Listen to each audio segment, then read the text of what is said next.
Welcome back. So many of you guys have been asking me if I'm ever going to sell this Headunit project that I'm doing for my 211, and I thought quickly in this short, since that's all I can really do this week, I thought I'd quickly address why I can't do that.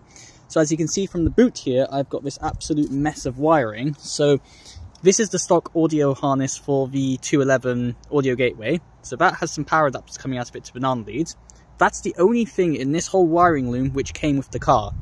This here is a wire for CAN C. This here is a power cable I've run for the display. This here is a wire for CAN B, which is the only one which ends in the boot because it connects to the back of the SAM there.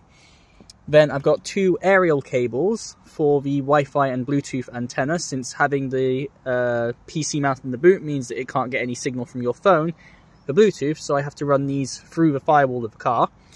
And then lastly, I've got HDMI and USB. So as you can see, this is already quite cumbersome. Now all of this, minus that one CAN cable which connects to the SAM, then runs down this channel here. So you can see I've had to take all of this out. Then through that channel down there, which then comes out of here, up, around. And as you can see here, where I've got my display would go here, I've got my HDMI USB cable which goes in there. Then the yellow cable ends here, where I've got a 12 to 5 volt USB converter. One end of that plugs into my dash cam, the other one plugs into the power for display.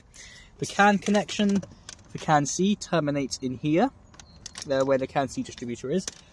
But yeah, I just wanted to quickly show that I'm finishing up all the wiring in here, and also how impractical this is to sell, because you have to rip your whole car apart in order to install this kit. So yeah, this is a really DIY solution. I'll be posting guides online on how to do it.